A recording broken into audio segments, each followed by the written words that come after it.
तो आज हम लोग बहुत डिटेल में बात करने वाले हैं कंज्यूमर्स इक्विलिब्रियम के बारे में कि really what does it mean and how does in the examination question used to come from it, what are the different ways examiner used to ask question from it.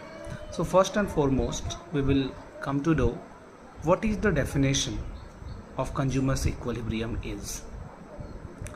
तो children, consumers equilibrium एक ऐसा state है, एक ऐसा situation है जिसमें consumers अपने satisfaction को मैक्सिमाइज करने के लिए अपने लिमिटेड इनकम को डिफरेंट गुड्स पे एट मार्केट प्राइस स्पेंड करता है एंड जिसमें अपने आप के बिहेवियर को, अपने डिज़ायर को सेटिस्फाई करने का पूरा एफर्ट लगाता है.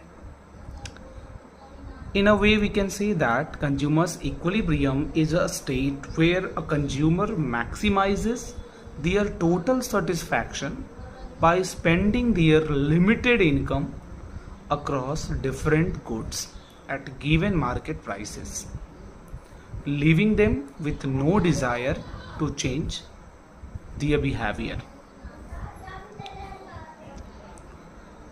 तो कंज्यूमर्स इक्विलिब्रियम का सिंपल जो मीन है वो ये बताता है कि कंज्यूमर्स इक्विलिब्रियम एक ऐसा एग्जैक्ट पॉइंट है जहां शॉपर एब्सोल्यूट मैक्सिमम हैप्पीनेस अपने मनी से गेन करता है.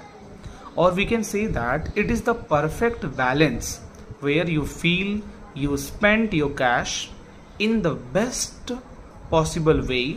You would not want to change your decision. Example की अगर हम बात करें तो मान लो कि आपके पास 100 रुपीज़ है जिसको आप एक स्नैक शॉप की दुकान पे स्पेंड करने वाले हैं या स्नैक शॉप के शॉप से कुछ परचेज करने वाले हैं, लेकिन आपका मूड स्विंग हो जाता है and you want to buy a burger which cost 50 rupees. Actually आपके पास 100 रुपीज़ है, remember it. You want to purchase a burger cost 50 rupees each and also you want to buy cans of juice which cost 25 rupees each. तो आपके पास 3 different option है और 3 different options में आपकी different mental situation होगी. Option number 1 की अगर हम बात करें तो इसमें हमको ये समझना है कि आपने 2 बर्गर सपोज खरीद लिया तो आपका टोटल कॉस्ट 100 रुपीज़ हो जाएगा और बर्गर के बाद आपको प्याज भी लग गई. You have extremely thirsty for this, जिसमें आपका जो सेटिस्फैक्शन लेवल है वो लो हो गया. Why? Because you have not taken a single glass of water और a juice, because you totally spend your money to buy that burgers. अब इसके लिए ऑप्शन बी क्या होता है इसे हमें समझना है, जिसमें आपने 4 कैन जो है जूस का डायरेक्टली परचेज कर लिया, खाने के बारे में नहीं सोचा. पहले जूस को ही लिया, आपकी जो थर्स्ट है आपने उसे क्वेंच किया, बट पानी पीने के बाद या जूस पीने के बाद you are still starving, means you are still getting hunger. So your satisfaction is still low because you did not take even a single food.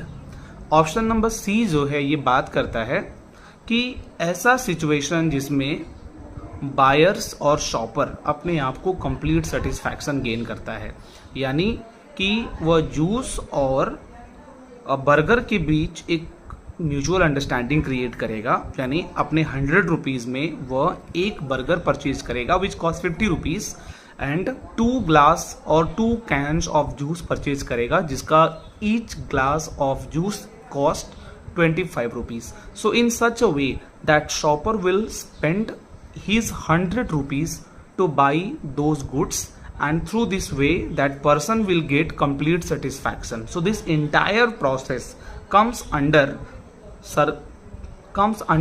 consumers equilibrium, जिसे consumers equilibrium कहा जाता है, जहां consumers अपने आप को satisfy कर लेता है अपने limited amount of money में. जानने के लिए जुड़े रहिए with your channel